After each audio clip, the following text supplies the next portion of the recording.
The stars had been quiet for a very long time.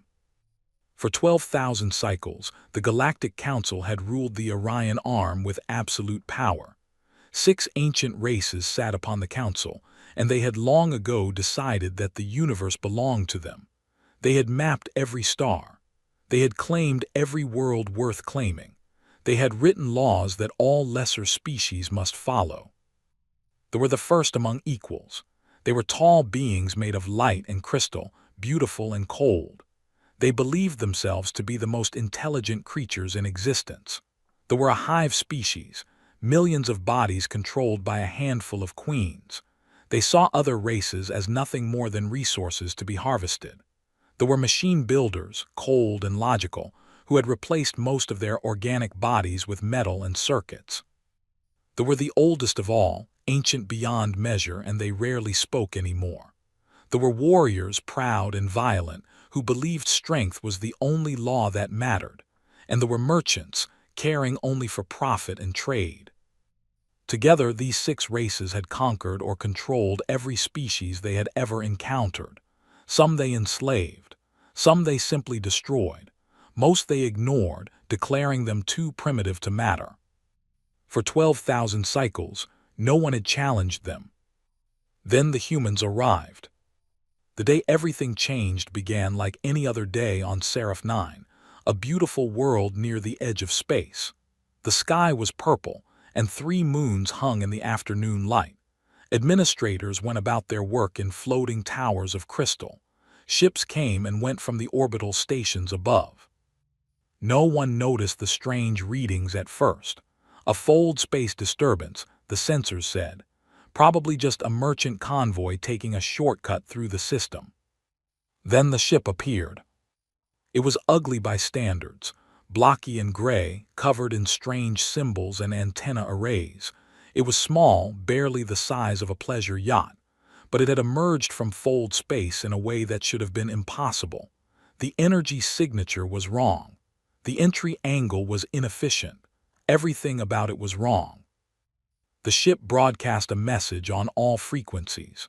The message was in a language no one had ever heard before, but the translation systems worked quickly, and soon the words became clear. This is the United Nations ship Endeavor, representing the planet Earth and the human race. We come in peace. We seek contact with other intelligent species. Please respond. The administrators stared at their screens. A new species. That was impossible. The galaxy had been fully explored for thousands of cycles. There were no new species left to discover. But the ship was real, and so were the creatures inside it. Within hours, the news had spread across the galaxy. An unknown species had achieved faster-than-light travel. They called themselves humans. They came from a small blue planet orbiting an unremarkable yellow star in a region of space that the Council had marked as empty and worthless long ago. The Council convened an emergency session on their ancient station at the center of the Orion Arm. High Arbiter Orion of the called the meeting to order. He was old even by standards, and he had seen many young species rise and fall. He expected this meeting to be brief. "A new species has been discovered," he announced, his voice echoing through the great chamber. "They are called humans. They have achieved fold space travel. We must decide what to do with them." The representative slammed his armored fist against his podium. "Destroy them now, before they become a threat. Strike there and be done with it." "That seems wasteful," said the representative, her many eyes gleaming with calculation. "A new species means new markets, new resources, new opportunities for trade." The queen voice buzzed from 100 speakers. "New bodies for the swarm, new workers for the hive. Let us harvest them." The representative said nothing. He simply calculated. A new variable had been introduced to his equations. He needed more data before he could reach a conclusion. The representative sat in silence, as she had for centuries. Some said they no longer cared about council business. Others said they were simply waiting for something, though no one knew what. High Arbiter Orion raised a crystalline hand for silence. Before we make any decisions, we should speak with these humans, learn what they want, assess their capabilities." He paused, "and remind them of their place in the galaxy." So an invitation was sent to the human ship. Their captain was asked to come before the council and speak for her species. The humans accepted. Captain had not expected to become the first human to address an alien government. She had trained as a pilot and an explorer, not a diplomat. But when the Endeavor had detected the alien station and received the invitation, she knew that everything her species had worked for came down to this moment. She was 43 years old, with gray streaks in her dark hair and lines around her eyes from years of squinting at star charts. She had a husband and 2 daughters back on Earth. She had not seen them in 3 years. As she prepared to leave the Endeavor and board the alien shuttle, she wondered if she would ever see them again. The council chamber was vast beyond anything had imagined. It could have held 100 football stadiums. The ceiling was so high that clouds formed near the top. 6 massive platforms floated in the air, each one holding the representatives of a council race. And at the center, on a small platform barely big enough to stand on, was a single spot marked for the human visitor. Stood on that platform and looked up at the beings who ruled the galaxy. She was afraid. Anyone would have been afraid, but she did not let her fear show. Her father had been a soldier, and he had taught her that courage was not the absence of fear. Courage was being afraid and doing what needed to be done anyway. "You are the human called," High Arbiter Oran said. His voice filled the chamber like music, beautiful and terrible at the same time. "You speak for your species." "I do," said. Her voice was small in that vast space, but it did not shake. "Then speak, tell us what you want." Had prepared a speech. She had worked on it for days, rewriting it again and again. But standing here, looking up at these ancient and powerful beings, she decided to throw the speech away. She would simply tell the truth. "We want peace," she said. "We want friendship. We want to learn from you and share what we have learned. We want to explore the stars together and discover the wonders of the universe. We want to trade goods and ideas. We want to build a future where all species can thrive." The representative laughed. It was an ugly sound, like metal scraping against metal. "Listen to this creature.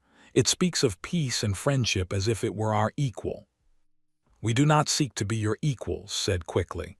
"We know we are young. We know we have much to learn. We simply seek a chance to learn it." "How diplomatic," the representative said. "How charming. Tell me, human, what can your species offer us? What do you have that we could possibly want?" Thought about this question. It was a fair question. What did humanity have to offer races that had conquered the stars thousands of years ago?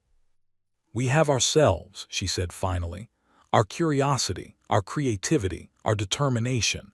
We have come so far in so little time. 300 years ago, my ancestors had not yet learned to fly. Now I stand before you in a ship that travels faster than light.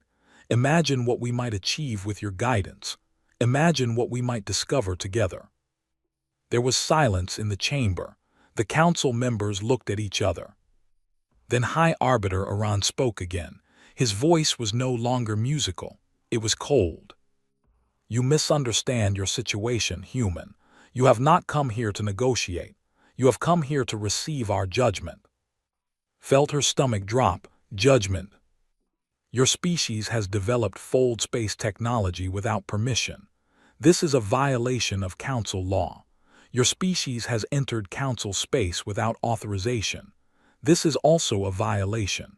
By our laws, we would be within our rights to destroy your and end your species entirely." The representative made that ugly laughing sound again. The buzzed with anticipation. "However," Oran continued, "we are not without mercy. We have decided to offer you a choice. Your species will be granted provisional species status. You will surrender your fold drive technology to the council. You will accept a permanent council presence on your. You will provide workers for council projects as needed. You will not expand beyond your home system without permission. In exchange, we will allow your species to continue existing." He said this as if he were being generous, as if allowing humans to live as slaves was a gift. Was silent for a long moment. She thought about her daughters. She thought about her husband. She thought about Earth, that small blue marble spinning in the darkness. She thought about all the humans who had dreamed of the stars, who had worked and sacrificed and died to make this moment possible. And she thought about what her father would have said. She looked up at High Arbiter Iran, and she smiled. "No," she said. The single word echoed through the vast chamber. The council members stirred. The representative growled. The leaned forward with sudden interest. "No," Iran repeated. His crystalline form flickered with what might have been confusion. "You refuse our generous offer." "I do," said.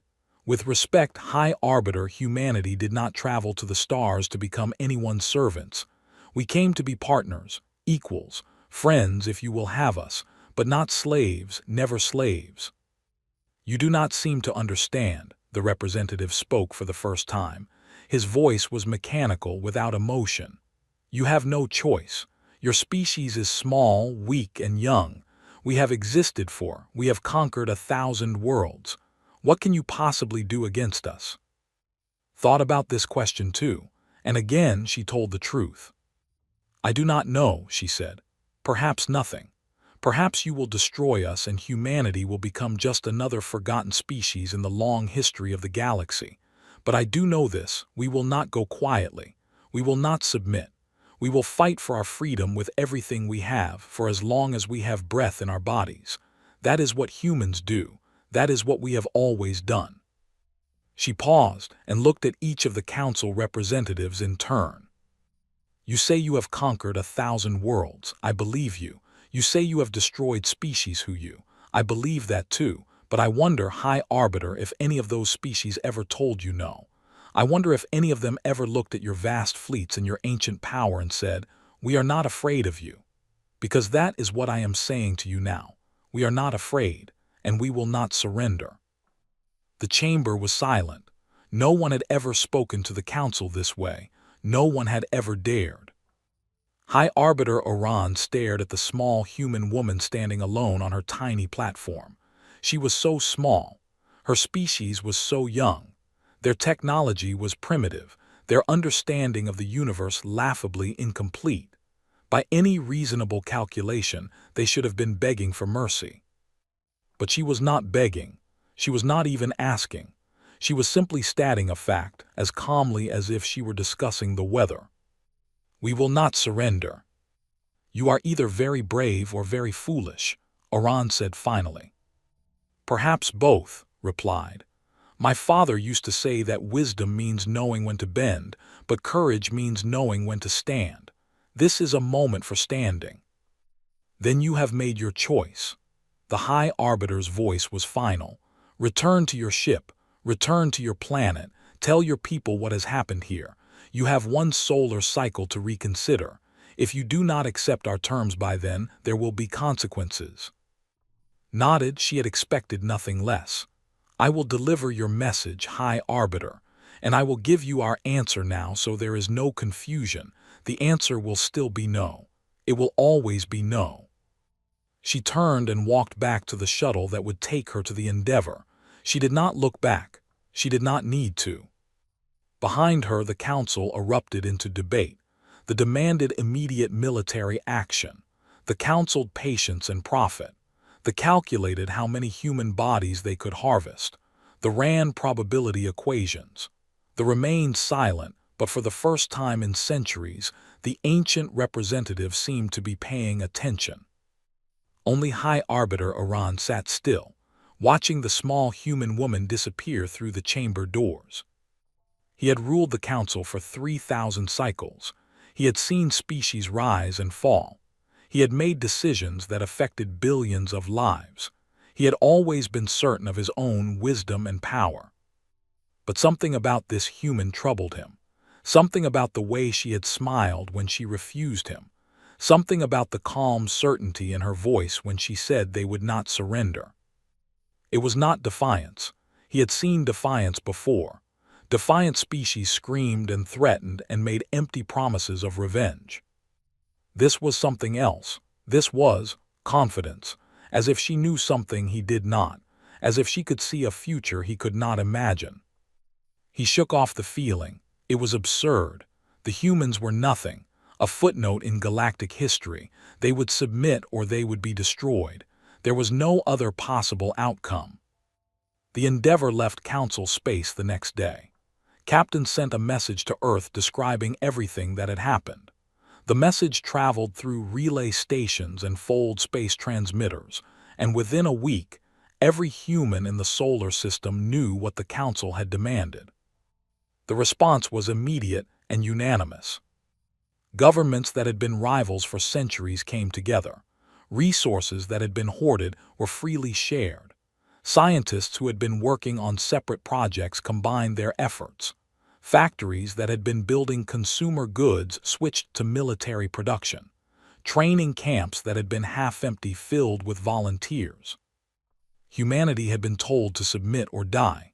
They chose a third option. They would prepare to fight. Returned to Earth a hero. She met with presidents and prime ministers. She gave speeches to crowds of millions. She told the story of her meeting with the Council again and again. But in private moments, when she was alone with her husband and her daughters, she was just a tired woman who had done her best and now feared what was coming. "Do you think we can win?" her husband asked one night. Looked out the window at the stars. Somewhere out there, the Council was gathering its forces. Somewhere out there, ancient races were planning humanity's destruction. "I do not know," she said honestly, "but I know we have to try. I know that surrendering would be worse than dying. And I know that humans have surprised the universe before. Perhaps we will surprise it again." Her husband took her hand. Her daughters slept peacefully in the next room, unaware of the danger that was coming. "Then we fight," he said. "Then we fight," agreed. And across the planet, in every country and every city, humanity prepared for war. They did not know if they could win. They did not know if they would survive. But they knew with absolute certainty that they would never surrender. The galaxy had given them a choice: submit or die. Humanity had given its answer. Now they would see what the universe had to say about that. 3 years had passed since said no to the Galactic Council. The Council had responded exactly as expected. A battle fleet consisting of 200 warships had been stationed at the edge of the Sol system. Their orders were simple: nothing goes in, nothing comes out. The humans would be isolated, cut off from the rest of the galaxy until they learned their place. The commander, a veteran named, had been disappointed by this assignment. He had hoped for battle. He had hoped to crush these arrogant primitives and add their skulls to his collection. Instead, he was stuck on blockade duty, watching a tiny solar system and waiting for the humans to starve or submit. But the humans did neither. In the 3 years since the blockade began, humanity had changed. The governments of Earth had merged into a single United Nations authority. Petty conflicts that had lasted for centuries were set aside. Resources were pooled. Knowledge was shared. Every human being, from the oldest scientist to the youngest child, understood that they were in a fight for survival. And humans, it turned out, were very good at fighting for survival. The fold drive technology that had brought the Endeavour to Seraph 9 was improved and refined. New ships were built in secret shipyards hidden in the asteroid belt. Scientists reverse-engineered captured drones that had been sent to spy on Earth, learning the secrets of alien technology. Military planners studied every scrap of information about Council tactics and weapons. The blockade captured a few human vessels trying to sneak past their lines. They interrogated the crews and learned nothing useful. The humans either did not know about the secret preparations, or they refused to talk even under torture. Grew bored and frustrated. His reports to the Council became shorter and more irritated. "The humans are contained," he wrote again and again. "They cannot threaten us. This is a waste of my fleet and my time." The council agreed. The human problem would solve itself eventually. The blockade would remain in place, but it was no longer a priority. The commander was given permission to rotate his ships and reduce his forces. Half his fleet returned to space for other duties. This was exactly what humanity had been waiting for. Captain James stood on the bridge of the UNS Retribution and studied the tactical display. He was a tall man with dark skin and gray temples, and he had been a soldier for 30 years. He had fought in wars on Earth before the Council's arrival. He had seen what humans could do to each other. Now he would see what humans could do to those who threatened them all. "Status report," he said quietly. "All ships in position, Captain," his executive officer replied. "The fleet is ready." Nodded. The fleet. 47 human warships built in secret, armed with weapons that combined human ingenuity with stolen alien technology. They were outnumbered by the remaining blockade force, but numbers were not everything. "Remember our mission," said to his crew. "We are not here to fight the blockade. We are here to show the galaxy that humanity will not be caged. We break through, we establish contact with friendly species, and we return. No unnecessary risks, no unnecessary casualties." The plan was simple. The human fleet would fold space behind the blockade line, emerge in open space, and scatter in different directions before they could respond. Some ships would seek out the who had seemed interested in trade. Others would try to find the mysterious, who had remained silent during the council meeting. A few would simply explore, mapping new routes and new systems. It was a good plan. It should have worked. But the universe had other ideas. The human fleet emerged from fold space at exactly the planned coordinates. The blockade was behind them, caught completely off guard. The path to the stars was open. Then the distress signal came. It was faint, barely detectable among the background noise of space. A human signal, using human encryption, coming from a location that should have been empty. The colony ship Hope of Tomorrow had left Earth 6 months ago, carrying 40,000 civilians to a new home on a distant world. It had been one of the first ships to attempt to break the blockade, using an experimental route that avoided the main positions. It should have reached its destination weeks ago. No one had heard from it since.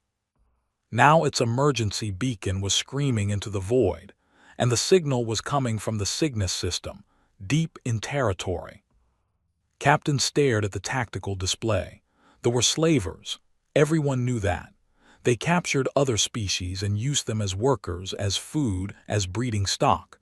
The hive queens considered all non-life to be property. 40,000 people.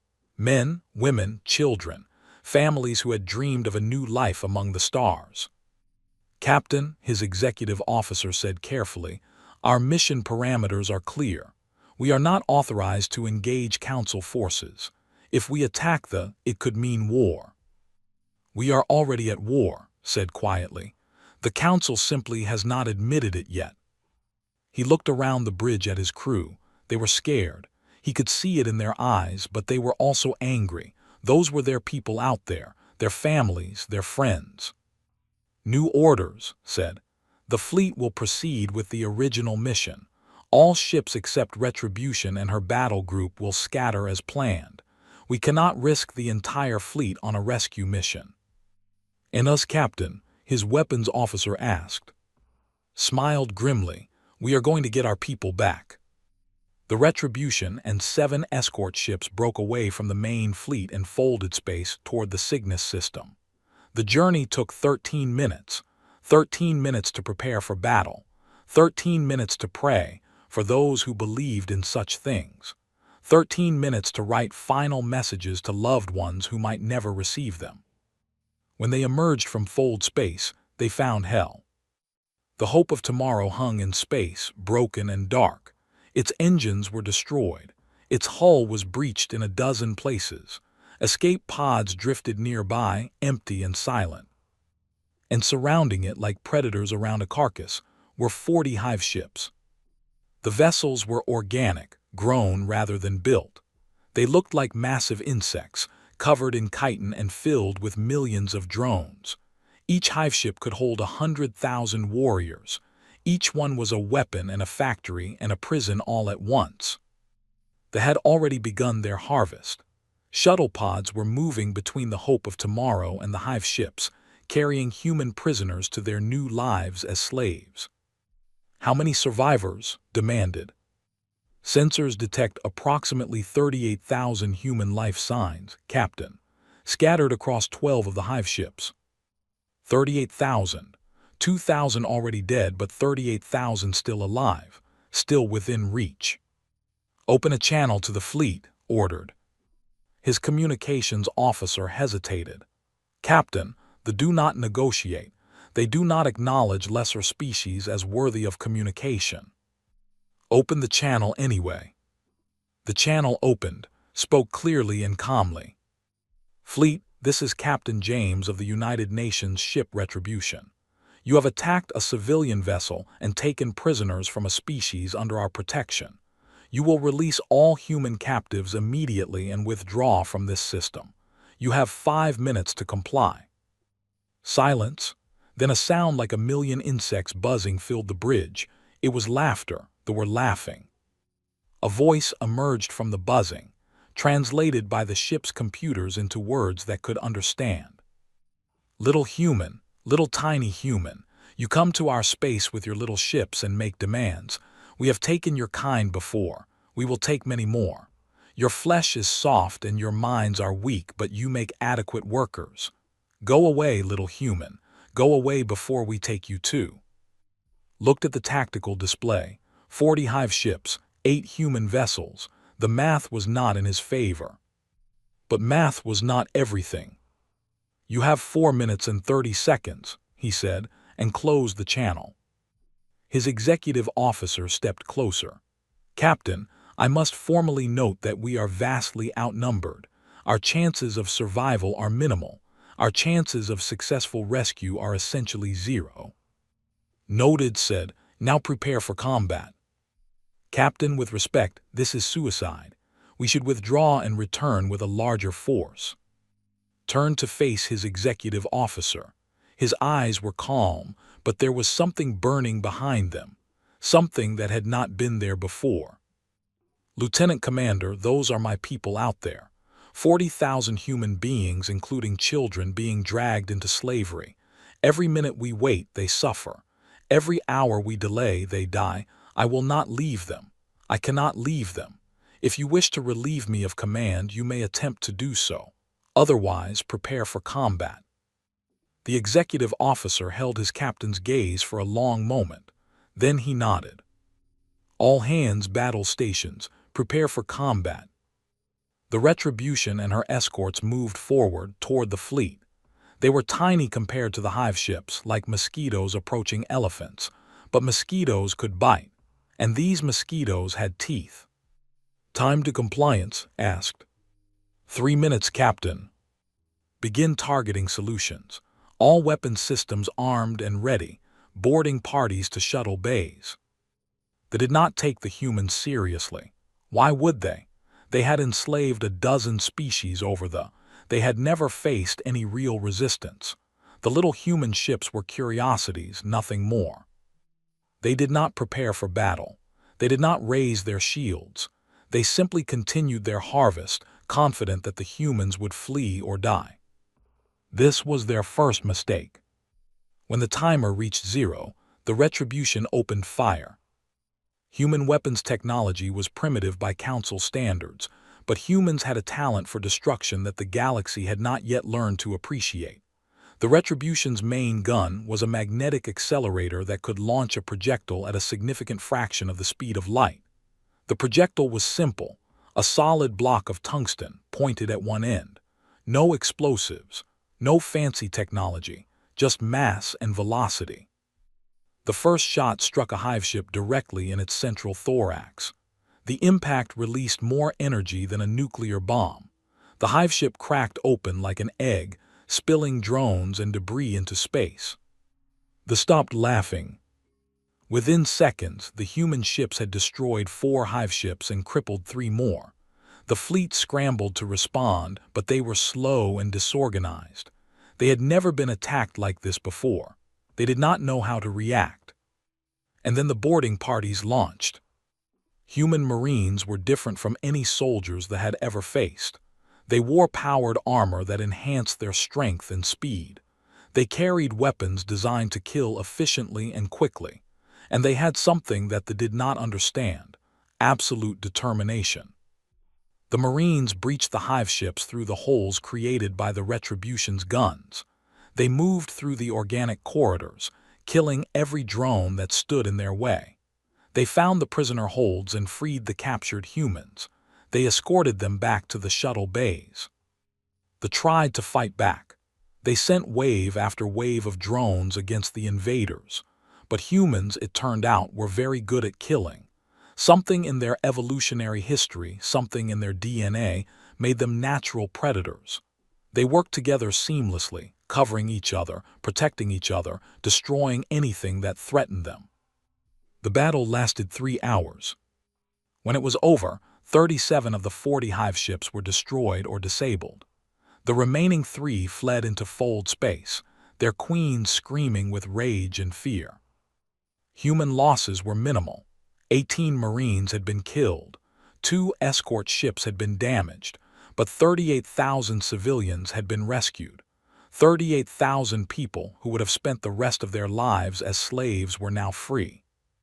Captain stood on the bridge of the Retribution and watched the rescue shuttles return with their passengers. Families embraced each other. Children cried with relief. Men and women who had given up hope looked at their rescuers with disbelief and gratitude. "Captain," his communications officer said, "we are receiving a transmission from Council Space. Priority 1, all frequencies. It is from the Hive Queens." "Let me guess," said, "they are upset." "They are demanding justice, Captain.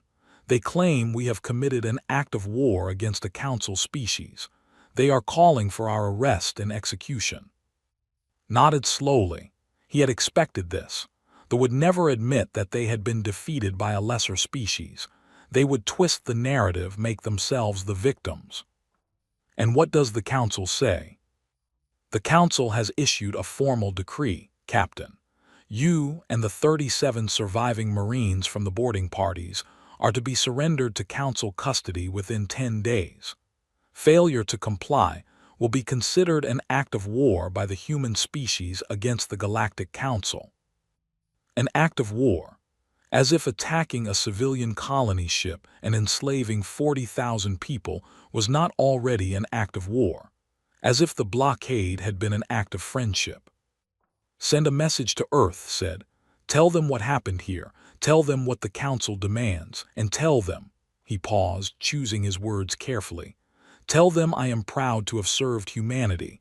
Whatever happens next, I regret nothing." The message was sent.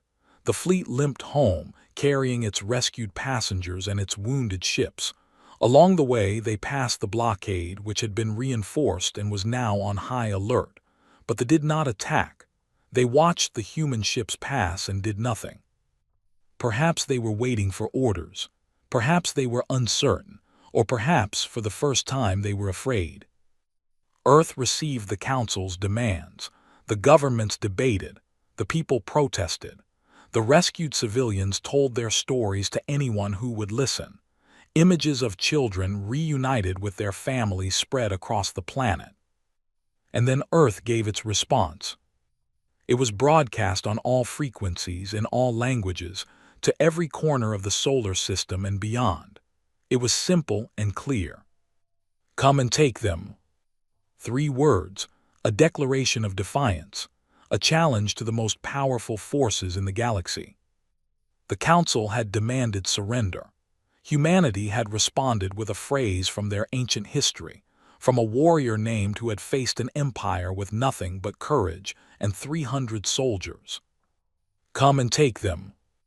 The galaxy heard the message and did not understand. No species had ever the Council so openly. No species had ever been so foolish. But Captain James understood. He stood on the bridge of the Retribution, looking at the stars, and he smiled. "What are you thinking, Captain?" his executive officer asked. "I am thinking," said slowly, "that the galaxy is about to learn what it means to fight humans. I am thinking that the Council has made a mistake they do not yet realize. And I am thinking that whatever happens next, it will be legendary." "You believe we can win?" Shook his head. "I do not know if we can win, but I know we will fight. And I know that win or lose, the galaxy will never forget what happened here. They will never forget the day that 40,000 humans were saved because their people refused to abandon them. They will never forget the Cygnus station." He turned to face his crew. They were battered and tired, but they stood tall.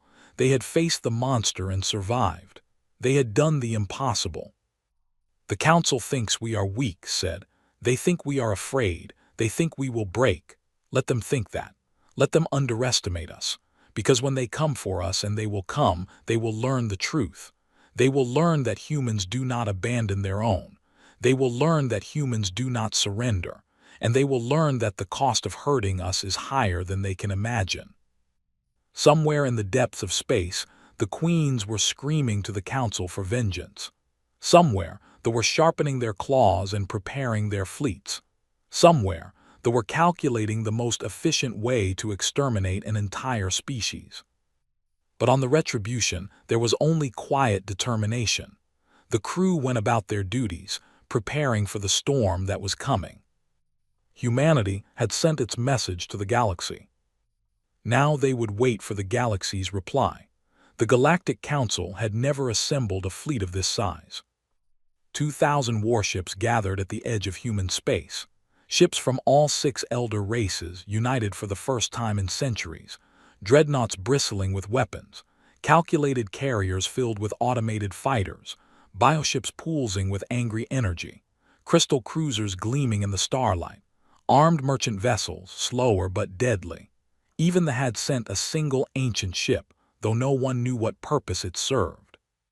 High Arbiter Oran stood on the command deck of his flagship, the Eternal Light, and surveyed his armada with satisfaction. This was the largest military force ever assembled in the history of the galaxy. It was enough to conquer 100 worlds, to crush a dozen species, to end 1,000 rebellions. It would certainly be enough to destroy one small planet. "Status report," he commanded. "All ships in position, High Arbiter," his tactical officer replied. "The human system is directly ahead. Their blockade response fleet has been detected at the outer boundary of their system, at a location they call the Heliopause." Oran nodded. The humans had not surprised him. They were predictable creatures, after all. They would make their stand at the edge of their territory, trying to keep the fight as far from their precious Earth as possible. "How many ships do they have?" 47, High Arbiter. A ripple of amusement passed through the command deck. 47 ships against 2,000. The humans were either very brave or very stupid, probably both. "Broadcast a message to their fleet," Oran ordered. "Give them one final chance to surrender. Tell them that if they hand over the criminals and his marines, we will show mercy to the rest of their species." The message was sent. The Council fleet waited. The reply came within minutes. It was not words. It was not surrender. It was a single human song broadcast on all frequencies. The Council's translation system struggled with the meaning, but the intent was clear. It was a war song, a song of defiance. Oran felt a flicker of annoyance. These creatures simply would not learn. "All ships," he commanded, "advance and destroy." Admiral Yue stood on the bridge of the UNS Thermopylae and watched the Council fleet approach. She was 63 years old, the daughter of farmers who had grown rice in fields that were now underwater. She had risen through the military ranks by being smarter and more determined than anyone around her. Now she commanded humanity's entire battle fleet. 47 ships against 2,000. The math was simple. The math said they would lose. The math said they would all die.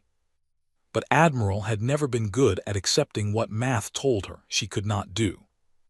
"All ships," she said calmly. "This is Admiral. Today we face the greatest challenge our species has ever known. Today we stand between everything we love and those who would destroy it. I will not lie to you and tell you we will all survive. Many of us will not see tomorrow. But I will tell you this. Every minute we hold them, every ship we destroy, every blow we strike, gives our families time to prepare, time to escape, time to survive. We are not fighting to win. We are fighting to buy time with our lives, and that is a trade I am willing to make." She paused, looking at the screens showing every ship in her fleet, every captain and crew member who had volunteered for this mission. "The galaxy thinks we are weak. The galaxy thinks we will break. Let us show them what humans are made of. Let us show them that we do not fear death. We fear only failing those who depend on us. Today we stand. Today we fight. Today we remind the universe why our ancestors learned to light fires in the darkness." She took a deep breath. "All ships engage at will. Make them pay for every inch of space. And if you die, make sure you take as many of them with you as you can." The Battle of the Heliopause began. The Council expected a traditional battle. Formation against formation, fleet against fleet, the larger force grinding down the smaller through simple attrition. This was how space battles had been fought for 10,000 years. This was how wars were won. But humans did not fight traditional battles. The first surprise came when the human ships scattered. Instead of holding formation, they broke apart and fled in all directions. The Council fleet pursued, trying to pin them down, but the human vessels were faster than expected. They wove between asteroids, used gravity wells to slingshot around planets, and refused to stand and fight. "They are running," the commander growled. "Cowards." But they were not running, they were leading. Deep in the asteroid belt, human engineers had been working for months. They had moved asteroids, attached engines to them, placed explosive charges throughout their rocky masses. They were not weapons by any traditional definition. They were simply rocks, very large, very heavy rocks that could be pushed to incredible speeds. The first asteroid struck a dreadnought at nearly 1% of the speed of light. The impact was apocalyptic. The dreadnought did not explode. It simply ceased to exist, converted into a cloud of plasma and debris that spread outward in all directions. 3 nearby ships were destroyed by the shrapnel alone. "What happened?" Oran demanded. "What weapon was that?" No one could answer him. It was not a weapon. It was a rock. The humans were throwing rocks at them. More asteroids came. They were hard to detect, hard to track, hard to stop. The Council fleet tried to shoot them down, but there were too many, coming from too many directions. Ships scattered in panic, breaking formation to avoid the deadly projectiles. And that was when the human ships attacked. They came out of nowhere, appearing in the midst of the scattered Council fleet like wolves among sheep. Their weapons were primitive, their ships were small, but they knew exactly where to strike. They targeted command ships and supply vessels. They disabled engines and left ships drifting helplessly. They appeared, struck, and vanished before the Council forces could respond. The Battle of the Heliopause was not a battle. It was chaos. Admiral moved through the chaos like a conductor leading an orchestra of destruction. She knew she could not win through strength. She had to win through confusion, through speed, through sheer unpredictability. "Thermopylae to all ships," she ordered. "Execute Pattern Thunder. I repeat, Pattern Thunder." Pattern Thunder was not in any military textbook. It was something the human admirals had invented specifically for this battle. It involved doing the one thing no sane military commander would ever do: deliberately overloading full-drive engines to create temporary tears in space-time. The effect was devastating.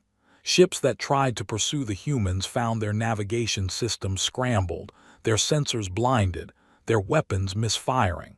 The tears only lasted for seconds, but seconds were enough. In those moments of confusion, human ships struck again and again. Hours passed. The Council fleet, which had expected a quick victory, found itself bleeding from 1,000 cuts. Ships were destroyed or disabled. Commanders were killed. Communication systems were jammed. The neat formations that had looked so impressive became tangled masses of confusion. "High Arbiter," the tactical officer said, his voice strained, "we have lost 800 ships. The humans have lost 31. Oran could not believe what he was hearing. 800 ships. 800 ships lost to a species that had only achieved space travel a few centuries ago. It was impossible. It was absurd. How, he demanded, how are they doing this? They are not fighting like a military force, High Arbiter. They are fighting like, the tactical officer struggled to find the right word. They are fighting like predators, ambush tactics, hit and run. They strike at weak points and retreat before we can respond. Our forces are larger and stronger, but we cannot bring that strength to bear. They will not let us. Then force them to stand and fight, corner them, trap them. We have tried, High Arbiter. Every time we trap them, they sacrifice a ship to allow the others to escape. One human vessel flew directly into the flagship's engine core, destroying itself and the flagship simultaneously. Another overloaded its reactor at point-blank range, destroying itself and 3 of our cruisers. Sacrifice. The word hung in the air. The Council species did not understand sacrifice. They fought to win, to survive, to conquer. They did not throw away their lives for abstract concepts like honor or duty. But humans did. The UNS Defiance was one of the smaller ships in the human fleet, a destroyer that had already taken heavy damage.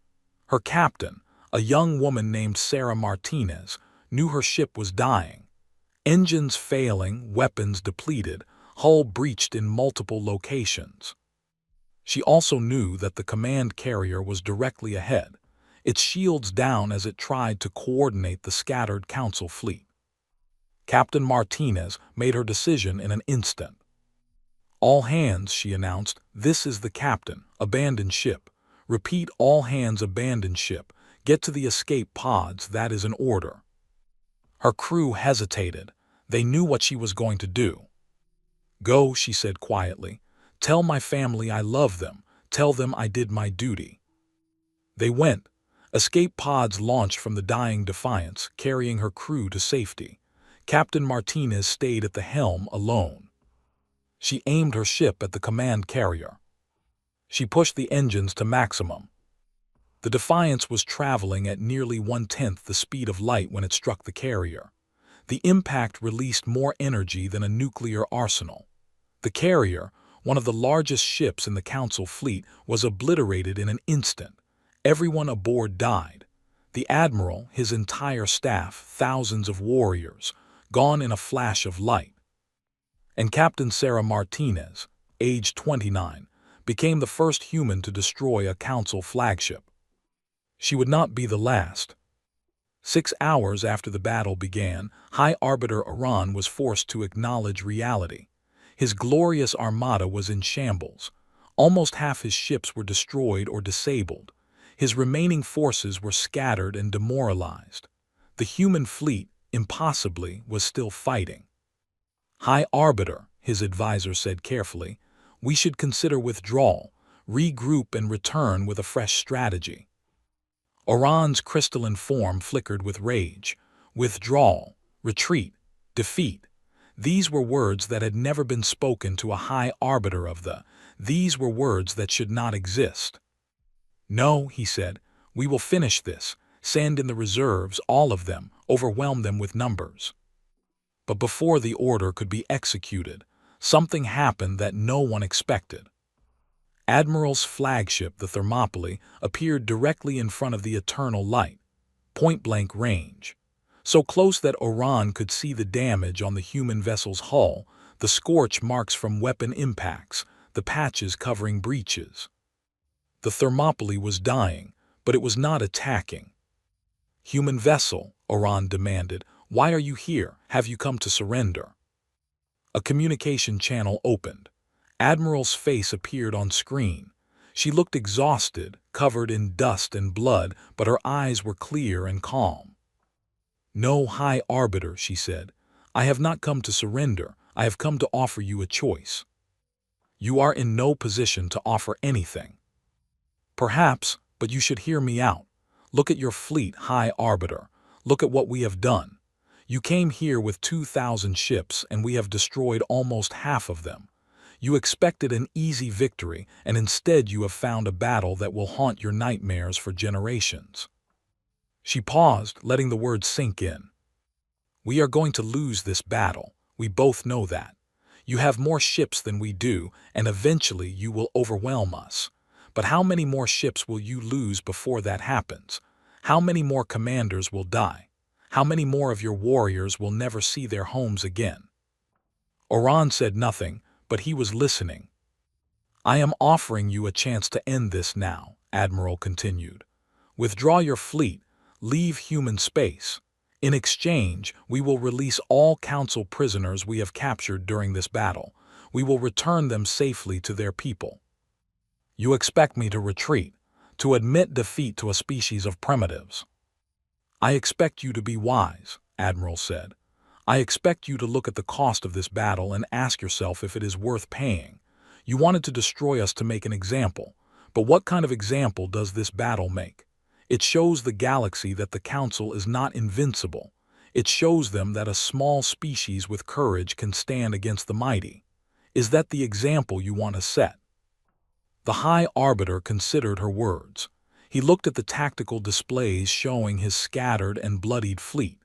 He thought about the reports that would be sent back to the Council, the questions that would be asked, the explanations that would be demanded. And then the human admiral said something that no one had ever said to him before. "I am not asking you to be merciful, High Arbiter. I am asking you to be smart. The humans have a saying, choose your battles wisely. This is a battle you can win, but the cost of winning will be greater than you can imagine. Is it worth it? Is our destruction worth the destruction of half your fleet? Is your pride worth the lives of your soldiers?" Pride, the word stung, but beneath the pride, Oran felt something he had not felt in centuries: uncertainty. These humans fought like no species he had ever encountered. They sacrificed themselves without hesitation. They turned their own ships into weapons. They used rocks as missiles. They broke every rule of civilized warfare. And they refused to give up. "Your terms are unacceptable," Oran said finally. "But I will offer counterterms. Surrender your fleet. Surrender Captain and his Marines. In exchange, I will spare you will accept provisional species status as we originally demanded. You will live as servants, but you will live." Admiral smiled sadly. "I cannot accept those terms, High Arbiter, and I do not think you truly expected me to." "Then this conversation is over." "Not quite," Admiral leaned forward. "There is one more thing you should know. During this battle, my ships have rescued 17,000 survivors from your destroyed vessels. Warriors, officers, drones, engineers. 17,000 of your people who would have died in the cold of space." Oran was stunned. "You saved our people." "We saved sentient beings who were helpless and dying. That is what humans do. We do not let people die when we can save them, even our enemies." "But why? We came to destroy you." "Yes, you did. And if you continue, you may succeed. But we will not become like you to defeat you. We will not abandon our principles. We will not stop being human." Admiral reached off-screen and retrieved something. She held it up for Oran to see. It was a small crystal glowing with inner light, a life crystal carried by all members of Oran's species. "One of your people gave this to me," Admiral said. "A young officer whose escape pod was damaged. Our medic saved his life. When he woke up on a human ship surrounded by the enemy, he expected to be tortured or killed. Instead, he was given water, food, and medical care. He asked me why, and I told him, because that is who we are." She set the crystal down carefully. "Think about that, High Arbiter. Think about what kind of species we are. Think about whether we are truly your enemy or whether we could have been your friend, and then decide what you want to do. The communication channel closed. The Thermopylae drifted away, too damaged to continue fighting but not destroyed. High Arbiter Oran stood alone on his command deck, surrounded by the wreckage of his certainties. Everything he had believed about humans, everything the Council had taught him about lesser species, seemed suddenly inadequate. They had saved his people. In the middle of a battle for survival, they had rescued enemy soldiers and treated them with kindness. They had shown mercy to those who had shown them none. It was inexplicable, it was irrational, it was noble. For the first time in his long life, Oran questioned whether the Council's way was the only way. The battle ended not with victory or defeat, but with withdrawal. The remaining Council ships retreated from human space, carrying their wounded and their dead. They took with them the 17,000 survivors that the humans had rescued. High Arbiter Oran sent a final message to Earth before he left. It was short and simple. We will meet again, humans. I do not know what will happen when we do, but I will remember this day. I will remember what you showed me. Admiral received the message and smiled tiredly. What does it mean? Her executive officer asked. It means the universe is watching, she said. It means the Council is not as unified as it appears. And it means that what we did here today, the way we fought and the mercy we showed, will have consequences that we cannot predict. Good consequences or bad? Admiral shook her head. I do not know, but I know we stayed true to ourselves. We fought like humans and we showed compassion like humans. Whatever comes next, we can face it with clear consciences. She looked out at the stars, at the debris field that had once been a battlefield, at the distant lights of Earth shining in the darkness. The galaxy thinks it knows what we are, she said quietly. They think we are primitives, barbarians, animals, but today they learned something new. Today they learned that we are strong enough to fight the entire galaxy and survive, and they learned that we are kind enough to save our enemies from death. She turned to face her crew. That combination of strength and kindness, that is what makes us human. That is what the Council fears, even if they do not know it yet, because a species that fights with everything it has but still shows mercy. That is a species that cannot be conquered. That is a species that will change the galaxy. The Thermopylae limped home, victorious and broken. The crew celebrated and mourned in equal measure. And across the solar system, humanity breathed a sigh of relief. They had survived the unsurvivable. They had faced the might of the galaxy and remained standing. But everyone knew that this was not the end. The Council would return. The war was not over. And the next time, the galaxy would bring everything it had. Humanity began preparing for that day. The Battle of the Heliopause had changed everything. Across the galaxy, species that had lived under Council rule for thousands of years watched the recordings in stunned silence. A young species with primitive technology had stood against the mightiest fleet ever assembled and had not been destroyed. They had fought like demons and shown mercy like saints. They had proven that the Council was not invincible. The ripples spread quickly. The officially from the Council alliance, declaring neutrality in any future conflict with humans. They saw profit in human trade and they had always preferred money to war. The ancient and mysterious simply vanished from public life entirely. Their last message to the Council was cryptic. We remember what sleeps in young species. We will wait and watch. But the Endo were not impressed. They were enraged. They had lost thousands of warriors at the Heliopause. Their greatest commanders had died. Their pride had been humiliated. They demanded vengeance with a fury that bordered on madness. They were more calculating but equally determined. Their logical systems had analyzed the battle of the Heliopause and reached a disturbing conclusion. If humans were allowed to continue developing, they would become unstoppable within a few generations.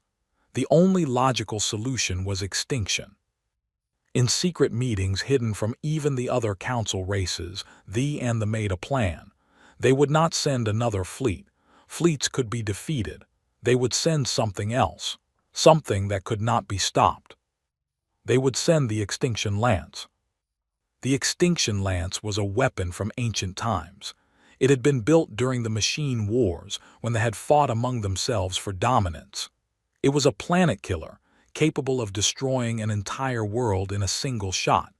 It had been used only once before, against a faction that had refused to surrender. That faction had been completely erased from existence, not just defeated, erased. Every record, every memory, every trace of them had been eliminated. They were now known only as the Forgotten, a warning to all who the collective.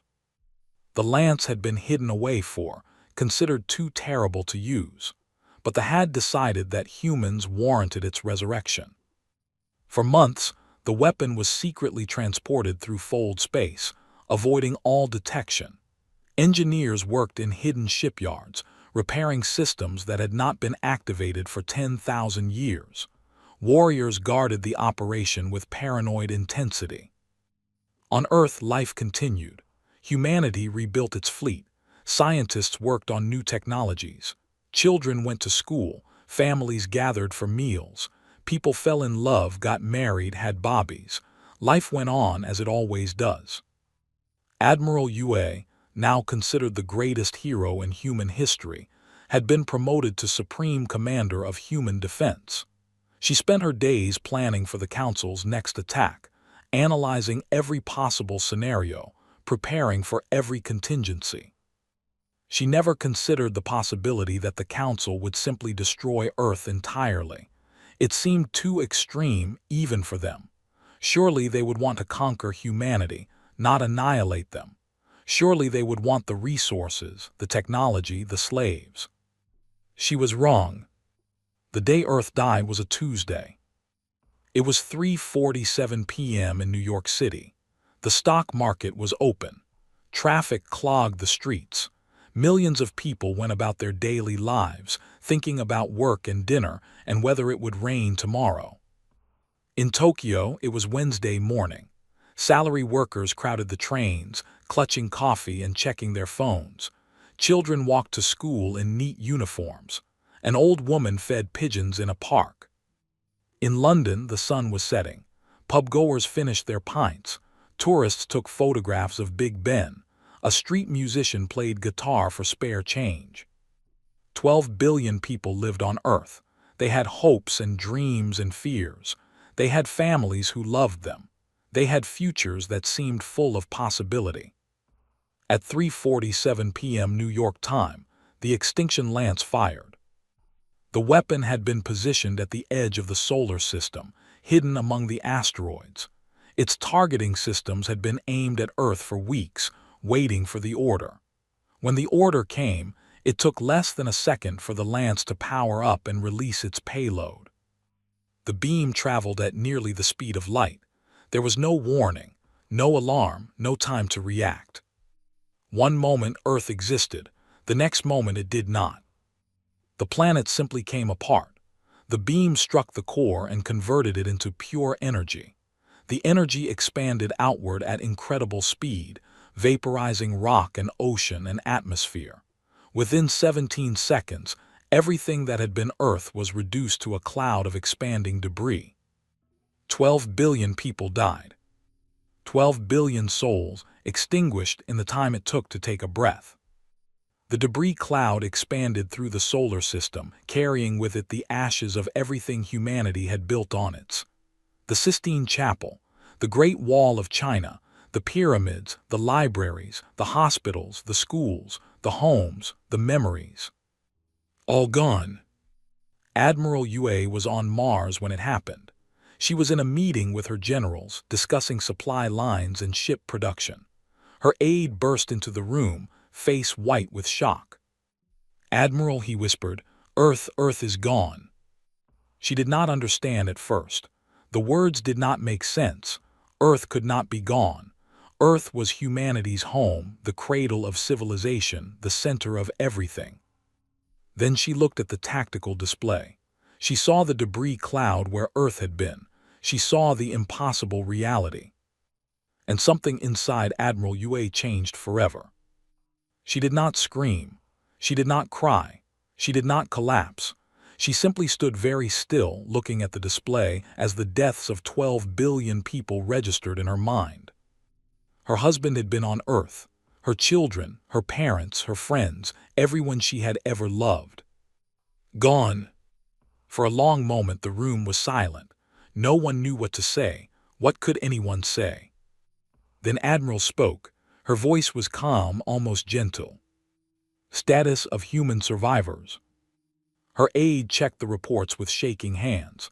Approximately 3 billion humans remain, Admiral, scattered across colony worlds, space stations, and ships.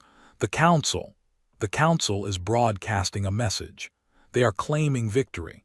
They say the human threat has been eliminated. I see, Admiral nodded slowly. Have our surviving shipyards received any damage? No, Admiral. The attack was focused solely on Earth. Good. Recall all military personnel immediately. All construction projects are now priority 1. Cancel all leave. Cancel all personal time. We have work to do. Her generals stared at her in confusion. Admiral, one of them said carefully, with respect, we have lost most of our population. The Council believes we are finished. Perhaps we should consider negotiation. Admiral turned to face the general. Her eyes were empty of all emotion, but behind that emptiness was something terrifying, something that had not been there before. General, she said quietly, 12 billion people just died. My family just died. The Council did not negotiate. The Council did not warn us. The Council simply murdered our world and everyone on it. And you suggest that we negotiate. The general said nothing. There will be no negotiation, Admiral continued. There will be no surrender. There will be no peace. The Council has taught us something today, something we should have understood long ago. They do not want us to submit. They want us to die, all of us, every human being in existence. She looked around the room at her remaining commanders. They were the survivors now. 3 billion humans out of 15 billion, the remnants of a species. Very well, she said. If they want us dead, we will make them pay for every human life 1,000 times over. We will burn their worlds as they burned ours. We will destroy their fleets as they destroyed our home. And when we are finished, the galaxy will remember the price of attacking humanity. She took a deep breath. Activate Operation Phoenix. Contact all hidden shipyards. Tell them the time has come. We are building the burning fleet. For 6 months, the galaxy heard nothing from humanity. The Council declared victory. The Enda celebrated their success. The other Council races, uneasy about what had been done, said nothing. The human threat was over. The galaxy could return to normal. But in the shadows of the solar system, in asteroid bases and hidden stations, humanity was not dead. Humanity was working. The shipyards that had been built in secret before the war now operated at maximum capacity. Engineers who had lost their families worked without sleep, driven by grief and rage. Scientists developed new weapons, new drives, new technologies. Volunteers signed up for military service in numbers that overwhelmed the recruiting stations. And Admiral Yue, now known as the Widow of Earth, oversaw everything with cold efficiency. She had not slept more than a few hours since the destruction of Earth. She had not mourned. She had not cried. There was no time for such things. The dead would be avenged, and then she could grieve. Until then, she was a machine of war, nothing more. The burning fleet took shape in the darkness. 300 warships, each one larger and more powerful than anything humanity had built before. They were not designed for defense. They were not designed for escort duty. They were designed for one purpose: destruction. Every ship was named after a city that had died on Earth. The UNS New York, the UNS Tokyo, the UNS London, the UNS Cairo, the UNS Sydney. 300 names, 300 memorials, 300 instruments of vengeance. When the fleet was complete, Admiral gathered her commanders for a final briefing. "The galaxy believes we are dead," she said. "They believe the extinction lance finished us.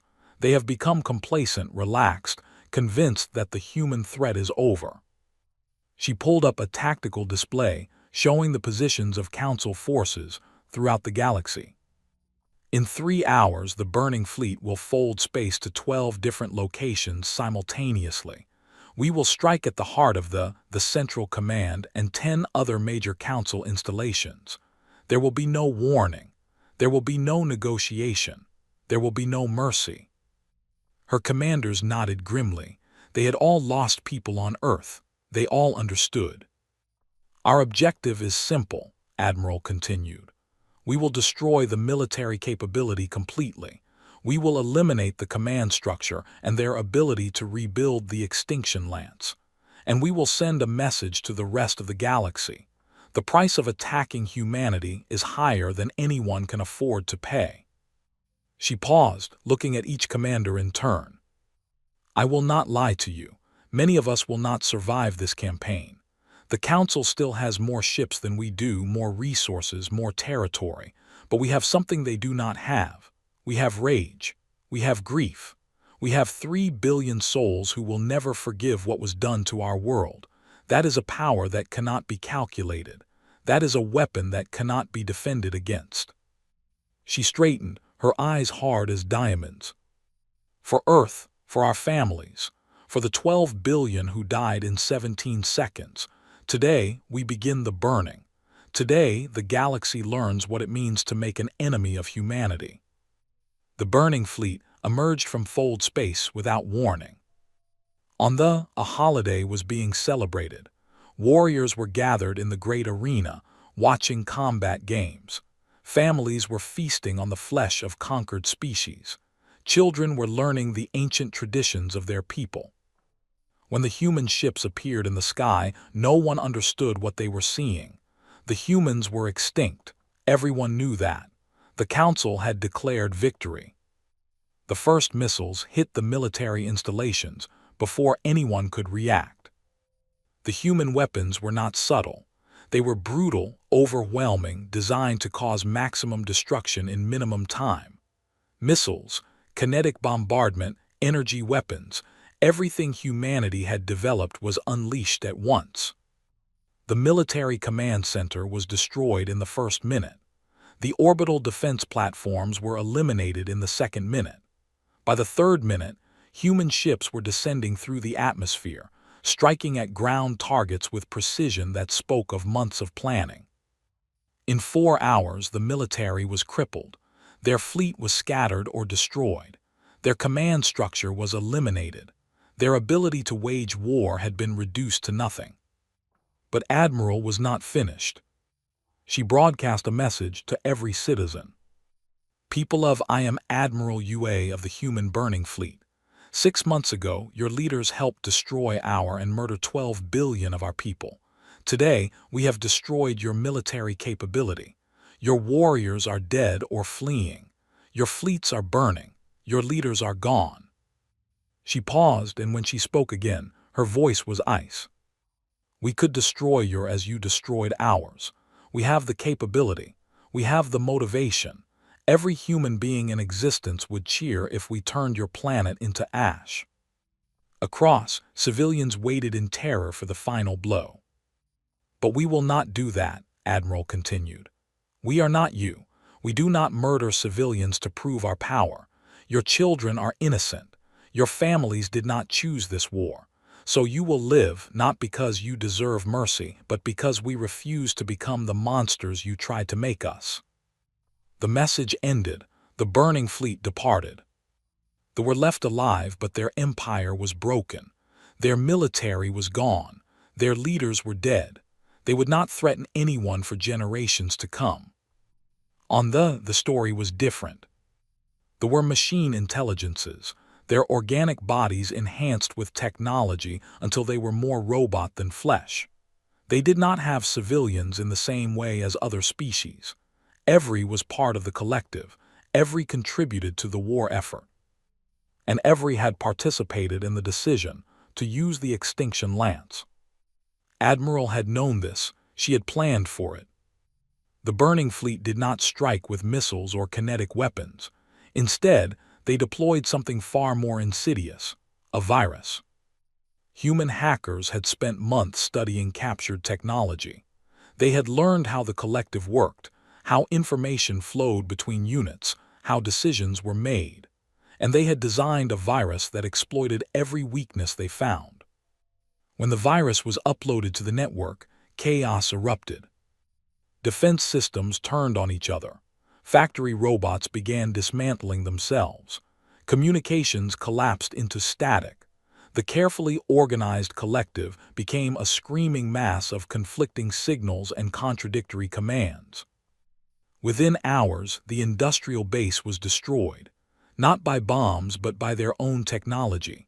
Their factories, their shipyards, their weapons platforms, all of it turned against itself. The leaders tried to isolate themselves from the infected systems, but it was too late. The virus was everywhere, and it carried a message, repeating endlessly in every mind. You calculated that extinction was the only solution. You were wrong.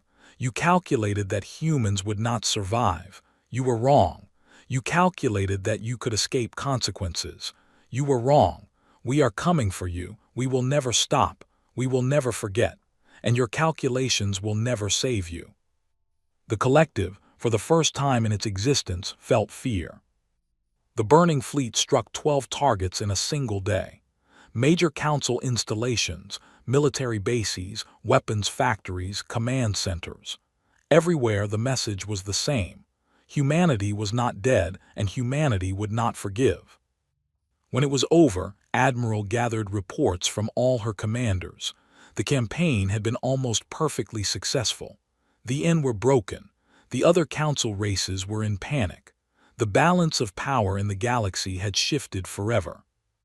She sat alone in her quarters on the flagship, reading the casualty reports. Her fleet had lost 37 ships and 12,000 personnel. Acceptable losses, her tactical officer had said. Acceptable. She thought about the 12 billion who had died on Earth. She thought about her husband and her children. She thought about what she had become, a machine of vengeance, a weapon in human form. Was this what humanity was meant to be? Destroyers, avengers, monsters who burned worlds and shattered civilizations? She did not have an answer. She only knew that the dead deserved justice, and she had delivered it. She activated the communication system and broadcast a final message to the galaxy. This is Admiral Yue, Widow of Earth, commander of the Burning Fleet. Today, we have shown the galaxy what humanity truly is. We are not a species that surrenders. We are not a species that forgets. We are a species that fights to the end, whatever the cost. She paused, and when she spoke again, her voice was heavy with exhaustion. You killed our world. You murdered our children. You thought extinction would silence us. Instead, you taught us what we truly are. We are humanity, and we are just getting started. The message ended. The burning fleet disappeared into fold space, leaving behind a galaxy in flames. The war was far from over, but for the first time since Earth's destruction, humanity had hope. And the Council had fear. The war lasted 11 years. 11 years of battles and sieges and desperate last stands. 11 years of death and destruction on a scale the galaxy had never seen before. 11 years during which humanity transformed from a wounded species seeking revenge into something new, something that even they did not fully understand. Admiral Yue commanded the Burning Fleet for the first 3 years of the war. She led humanity's forces from victory to victory, dismantling the Council's power one piece at a time. She watched her species grow stronger, more capable, more deadly with each passing month. And she watched herself grow older and more tired. The rage that had driven her after Earth's destruction never faded, but it changed. It became something colder, harder, more patient. She no longer dreamed of annihilation.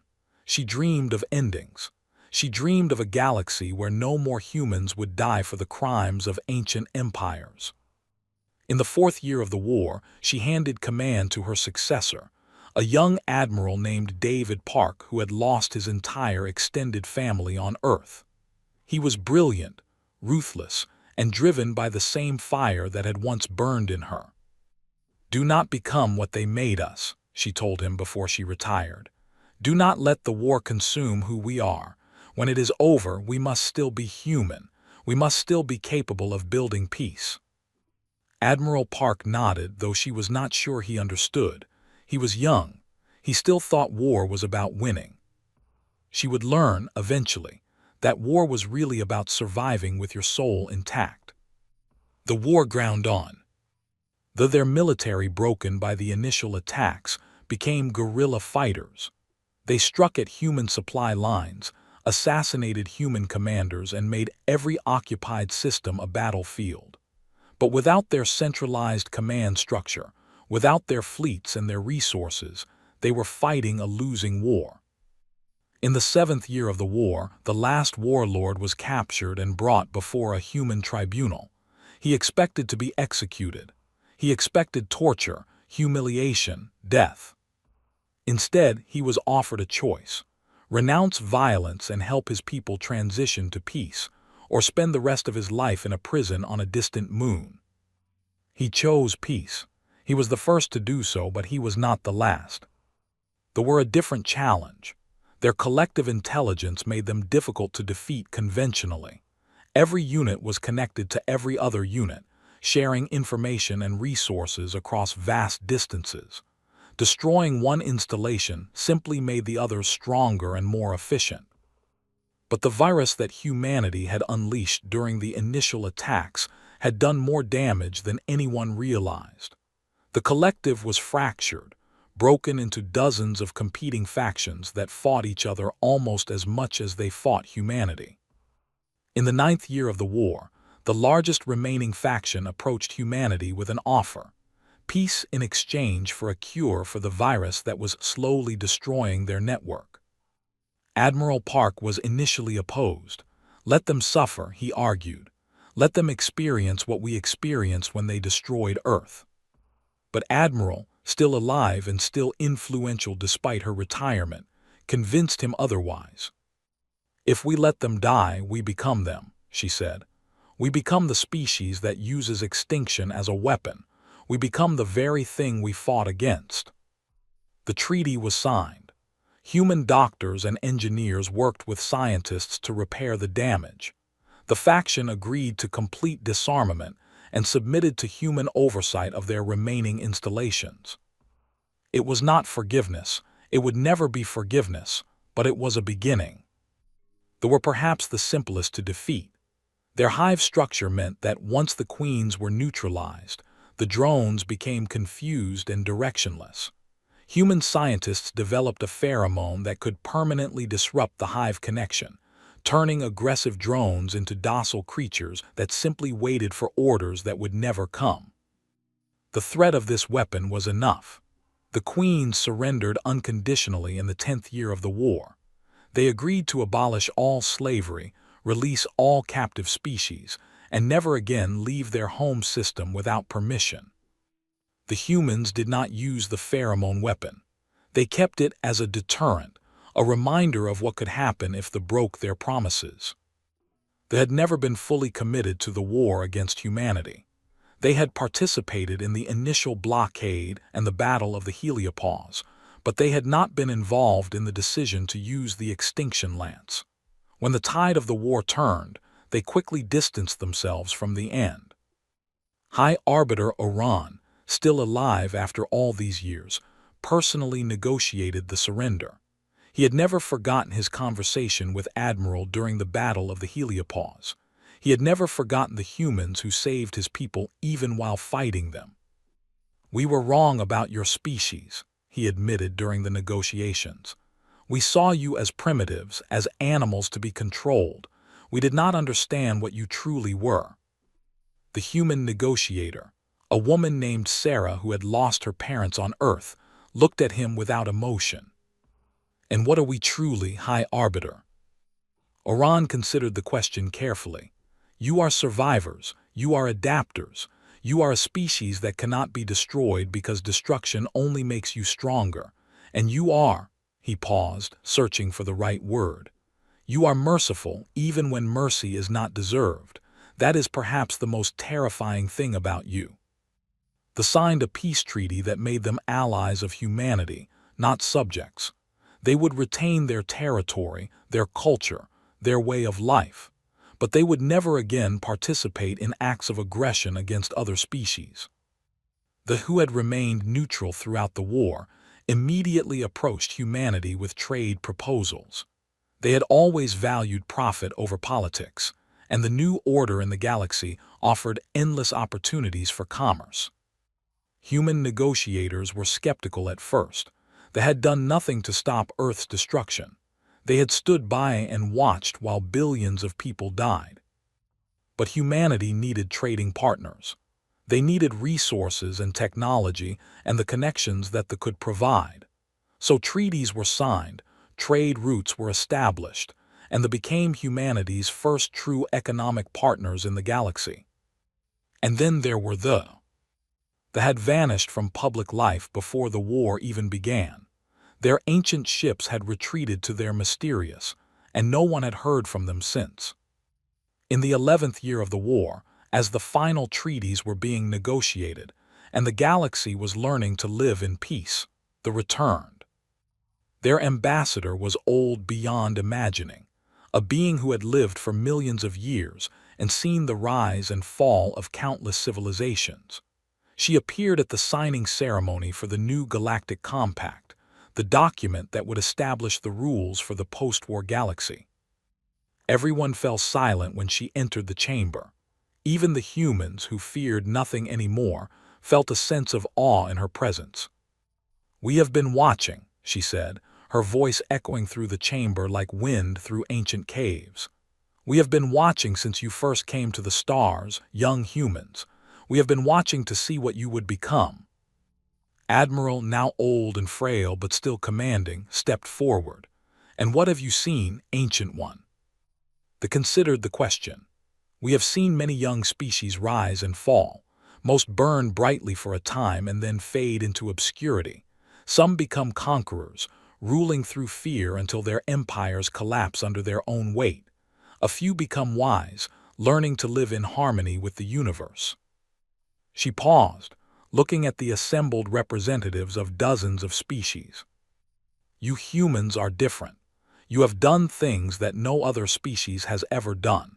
You stood against the Council when you had no hope of victory. You showed mercy to your enemies when every instinct demanded vengeance. You fought a war of extermination without becoming exterminators." The ancient being moved closer to Admiral. "When your world was destroyed, we expected you to become monsters. We expected you to burn the galaxy to ashes and salt the ground so nothing would ever grow again. That is what every other species would have done. That is what logic demanded." "But we did not," Admiral said quietly. "No, you did not.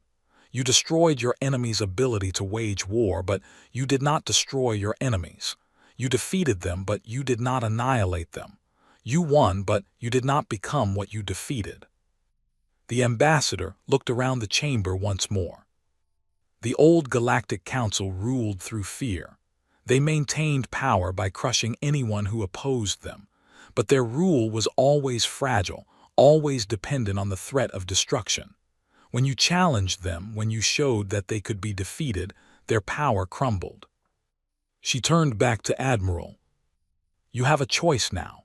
You can build a new order based on the same principles as the old: fear, domination, the strong ruling the weak. Or you can build something new, something that has never existed before. A galaxy where species work together not because they are afraid, but because they choose to." Admiral was silent for a long moment. She thought about everything she had seen and done. She thought about the rage that had consumed her after Earth's destruction. She thought about the temptation, so strong at times, to simply destroy everything and everyone who had hurt her people. And she thought about the young officer whose life crystal she had held during the Battle of the Heliopause. The moment when she had chosen mercy over vengeance, compassion over hatred. "We have already made our choice," she said finally. "We made it a long time ago, even if we did not realize it at the time. We are not conquerors. We are not destroyers. We are builders." She gestured to the document waiting to be signed. The new Galactic Compact establishes rights that have never existed before. No slavery, no extinction campaigns, no species classified as lesser or primitive. Every sapient being in the galaxy will be equal under the law, protected by the law, entitled to the same dignity and respect as every other. She picked up a pen, an ancient human tool that she had brought specifically for this moment. We could have demanded revenge. We could have demanded that every species that harmed us be punished forever. But punishment is not justice. Revenge is not peace. If we build a future on anger and hatred, that future will eventually collapse, just as the Council collapsed. She signed the document with a steady hand. So instead, we build a future on hope, on cooperation, on the belief that every species, no matter how they have behaved in the past, can learn and grow and become something better. She set down the pen and looked at the ambassador. "You asked what we would become. This is our answer. We are humanity. We remember our dead and we carry them with us. We remember the pain and we refuse to inflict it on others. We are the species that was nearly destroyed, and we have chosen to create rather than destroy." The signing ceremony continued. Representatives from 42 species added their names to the compact. The signed with enthusiasm, already calculating the profits of peace. The signed with relief, grateful to have survived their own arrogance. The reformed signed with something approaching humility, still repairing the damage to their collective. The humbled signed with resignation, knowing they would never again dominate anyone. And at the end, the ambassador rose once more. She walked to where Admiral sat, old and tired and finally at peace. "We waited to see what you would become," the ancient being said. "Conquerors or builders, destroyers or healers." She bowed, a gesture of respect that they had never granted to any other species in all the long history of the galaxy. "Now we know." Admiral smiled, the first genuine smile she had allowed herself in 11 years. "Welcome to the galaxy, humanity," the ambassador said. "We believe you have earned it." In the space where Earth once orbited the sun, humanity built a memorial. It was a hollow sphere, larger than any structure ever constructed. Inside, on walls that curved away in all directions, were inscribed the names of every person who had died when Earth was destroyed. 12 billion names, each one carved with precision and care. At the center of the sphere was a simple platform where visitors could stand and read the names. There were always visitors, humans who came to remember their families, aliens who came to understand what humanity had lost, children who came to learn history. The first anniversary of the compact's signing was held at the memorial. Representatives from every signatory species gathered inside the great sphere, surrounded by the names of the dead. Admiral gave the final address. She was 91 years old now, her hair white and her body frail, but her mind was still sharp and her voice still strong. 11 years ago, she began, I stood on the bridge of my flagship and watched the debris cloud that had been Earth expand through the solar system. In that moment, I wanted to destroy everything. I wanted to burn the galaxy until nothing was left but ash and memory. She paused, looking around at the assembled species. Many of you know what I did next. Many of you have called me the widow of Earth, the destroyer, the burning admiral. And it is true that I led humanity through a war of vengeance. I destroyed your fleets and shattered your empires. I made you pay for what you did to my world. She shook her head slowly. But that is not what I want to be remembered for. What I want to be remembered for is this moment, this gathering, this compact that we have all signed.